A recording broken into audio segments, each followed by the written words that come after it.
Fala pessoal, beleza? Sejam bem-vindos a mais um vídeo do nosso canal Dica do Veterinário. Eu sou o Arthur Ferreira e hoje você vai dar continuidade para assistir a nossa série falando sobre sinomose, tá? Então hoje é o terceiro episódio da nossa série sobre sinomose. Se você não assistiu os outros dois episódios, recomendo que você procure aqui o cardzinho que vai estar aqui em cima ou veja aqui no nosso canal para você assistir os demais. Vou deixar na descrição do vídeo mais fácil para vocês assistirem os primeiros capítulos, tá? E hoje é o terceiro episódio. Espero que vocês estejam gostando, tá? Para não durar muito, o vídeo não ficar tão longo, então ele vai durar em torno de 10 minutinhos apenas, vocês aprenderem um pouco mais sobre a doença e sobre os sintomas que a sinomose pode causar para o seu animalzinho, beleza? Contem comigo, ótimo vídeo. Outro sintoma que é muito comum, por conta dessa dificuldade respiratória, ele também vai começar a pode ter febre, até mesmo uma broncopneumonia, uma bronquite por conta da evolução dessa inflamação pulmonar, dificuldade respiratória, muito muco, não oxigena direito o sangue, não oxigena direito o corpo. Ele pode ter febre, existem quadros onde o cão tem bastante febre, outros quadros o cão não apresenta febre, tá? Durante o aparecimento dos sintomas da sinomose. Esse cão ele vai diminuir o apetite, então ele já vai perder o apetite, principalmente porque ele não tem paladar. Quando o cão ele consegue, ele gosta de se alimentar, ele se alimenta por conta do olfato, tá? Ele tem o olfato muito aguçado, né? À toa que a polícia utiliza os cães como os cães farejadores, né? Para farejar drogas e tal, e treinam esses cães para encontrar armas e tudo mais. Porque eles têm um olfato muitíssimo aguçado, ao contrário de nós, né? Eles têm o olfato muito aguçado e o paladar nem tão aguçado. Então, quando esse cão está com a congestão nasal, congestão pulmonar, ele perde essa capacidade do olfato, ele perde essa capacidade de sentir cheiro, tá? E aí, como ele não sente cheiro, ele acaba perdendo apetite, porque ele não come o alimento, ele não fareja os alimentos, não tem desejo. Você já viu quando você sente o cheiro da comida, você começa a pensar na comida próximo da hora do almoço, o seu estômago já começa a pedir alimento, ele já começa a produzir a secreção gástrica, como se você fosse se alimentar, ele prepara o seu corpo para a alimentação. Então o cão também, quando ele sente o cheiro, ele já começa a preparar o estômago para se alimentar, logo ele já fala, poxa, vamos nos alimentar. E aí o cão sente fome. Como o cão não está farejando, como o cão não sente cheiro, porque ele está com um problema respiratório, ele acaba não sentindo apetite, então ele perde o apetite, ele deixa de se alimentar. E com um animal que está com uma doença viral, um animal que já está debilitado, dificuldade respiratória e ainda não se alimenta, perdendo a apetite e não se alimentando, ele está caminhando para a falência, ele está caminhando para morrer, realmente, porque sem se alimentar e ainda perdendo massa muscular, perdendo a imunidade, não tem como ele sobreviver. Então esse cão começa a perder apetite, ele não se interessa pelo alimento, porque ele não consegue farejar, ele não consegue sentir o cheiro desses alimentos. Esse cão, sem se alimentar, ele também vai começar a sentir, como ele tem dificuldade respiratória, ele não vai ter capacidade para se locomover, ele não quer andar, ele não quer se mexer, porque se mexer cansa. Uma pessoa que tem uma lesão pulmonar, que tem dificuldade respiratória, ela não quer se mexer, porque você vai se mexer.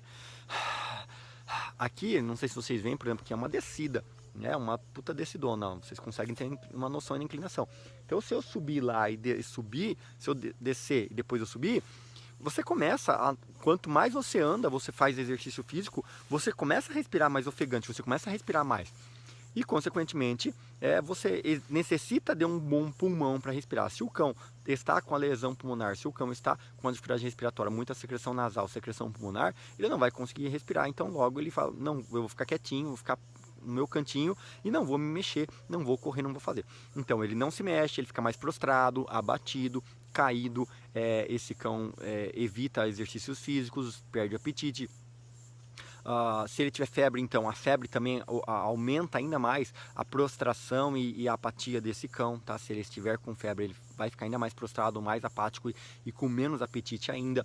E essa é a fase inicial da doença. Você começa a notar que o cachorro começa um pouquinho de secreção ocular, um pouquinho de secreção nasal, começa a perder apetite, e aí ele começa a evoluir. Ele começa a ficar cada vez mais prostrado e abatido. E as pessoas às vezes não dão bola. Essa é a fase onde as pessoas erram, porque elas começam a simplesmente falar assim: ah, não é nada, ah, já passa, vamos dar um chazinho de não sei o que, vamos dar uma erva de não sei o que lá, vamos dar uma vitamina, vamos dar um estimulante de apetite, vamos dar um complexo B, um aminomix, vamos dar um potenai, vamos dar um glicopan, vamos dar hemolitan.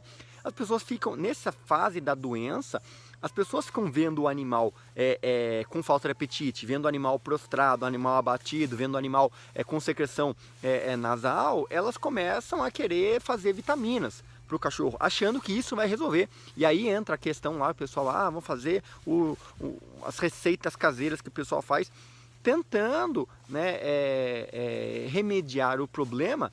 Só que a doença está apenas evoluindo. Você não está fazendo nada para melhorar a imunidade do cão. Você não está fazendo nada para realmente dar suporte para que esse cão não pegue outras doenças oportunistas.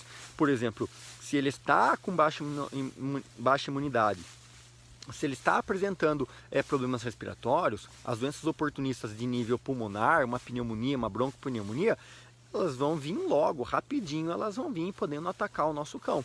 Então, eu tenho que estar preparado, né, e a gente utiliza muito as medicações de suporte, às vezes antibióticos, anti-inflamatórios, para dar suporte, evitar que esse animal acabe piorando, evitar que esse animal acabe ficando ainda mais doente e se entregue para a doença, né, porque ele não tem noção, né? Quando a gente está no hospital, você está hospitalizado, você não tem fome, você não tem apetite, mas você tem que comer e tem alguém ali te forçando, não, tem que comer, olha, você precisa se alimentar, olha, tá aqui fazendo medicações, fazendo soro para você se hidratar e você não ficar desidratado, porque a desidratação, você já não está se alimentando e você ainda desidratar, você está caminhando realmente para a morte.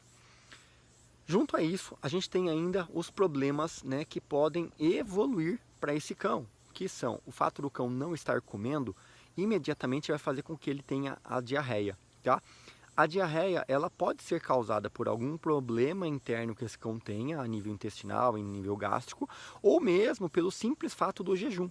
Se você ficar muito tempo sem comer, se você ficar em jejum por muitas horas, o seu intestino ele continua funcionando. Logo, você não coloca alimento no estômago, mas o intestino vai continuar funcionando. Então, para você ter uma ideia, as fezes do animal, as fezes que ele faz hoje não são do que ele comeu ontem. As fezes que ele faz hoje são de alimentos que ele comeu em até 7 dias atrás. Então, demoram de 5 a 7 dias para limpar todo o trato intestinal. Então, quando o animal... Só que acontece, como vai vindo em cascata, né? Como se fosse o animal come, vai formar o bolo fecal. Só que o bolo fecal que ele está defecando hoje é do que ele comeu semana passada. E assim por diante. Como ele fica 1, 2 dias sem se alimentar, 3 dias sem se alimentar, aquele bolo fecal que ele vai continuar fazendo fezes mesmo assim, né? Porque são as fezes dos outros dias anteriores. Até uma hora que essas fezes começam a acabar, porque não tem mais alimento entrando, não tem mais alimento vindo no estômago. Essas fezes que começam a acabar, ele começa a fazer as fezes mais pastosas, com muito muco, porque como o estômago está tentando trabalhar, ele continua ingerindo a saliva, o intestino continua funcionando, só que sem alimento. Então ele continua eliminando apenas o muco intestinal, apenas a saliva que ele está ingerindo, ou em alguns casos a água que ele está tomando. Então as fezes começam a ficar pastosas, podem ficar mais líquidas, por conta da falta de apetite, por conta da falta de alimentação desse animalzinho, desse filhote, tá? Então, e diferente da parvovirose, né, a sinomose, ela não causa aquela diarreia com sangue, ela até pode gerar um pouquinho de sangue, um pouquinho de muco, as fezes líquidas, pastosas ou com presença de muito muco, pode ser possível na sinomose, mas dificilmente ela sai aquela diarreia com muito sangue, com aquela sangue vivo e tal. Dificilmente vai acontecer no quadro da sinomose. E o quadro do vômito vai acontecer, tá? Muito vômito. Por quê? Porque como o cão ele produz muita secreção nasal, ele produz muita secreção pulmonar, ele está a todo momento engolindo. Você já percebeu que quando você está gripado, você fica... e você puxa aquele catarro, aquilo ali é muco, e você puxa e você engole, puxa, engole. Ou seja, você está o tempo todo, durante o dia todo, ingerindo muco, ingerindo aquele catarro, né? Você tá e você tosse e vem aquele catarro e você engole. Tosse, vem catarro e você engole. O cachorro faz a mesma coisa. E ele fica o dia todo ingerindo aquele catarro. Por isso as fezes vão sair com muco, por isso ele continua fazendo aquelas fezes mais pastosas, diarreicas, por conta do muco que ele está se alimentando, que ele está ingerindo. E o detalhe é que o estômago, por não estar recebendo alimento, esse estômago ele começa a produzir muito ácido clorídrico, ele começa a produzir muito líquido, tá? Porque o estômago ele não pode ficar vazio, né? Senão ele vai causar uma gastrite. Então o estômago começa a ficar irritado porque não tem alimento e ele não tem função, ele começa a produzir muita secreção, muita secreção, muita secreção. Então esse animal produz muita secreção gástrica, mas ele vai engolindo, o organismo não dá conta de fazer a digestão de todo aquele líquido que ele está produzindo, que ele está eliminando ali no estômago, e aí como o estômago começa a encher, o intestino está todo travado por falta de alimentação, e ele faz o quê? Blá, e começa a ter quadros de vômito. Então a evolução da doença, ela chega nesse ponto. O animal começou com diarreia, aí o animal começou a ter quadros de vômito, vômito, água, o animal bebe água, vomita, come alguma coisa, vomita. Quando ele tem um pouco de apetite, você estimula ele para comer alguma coisa, um alimento diferente e tal, ele comeu, ele vomita, comeu, vomita, bebeu água, vomita.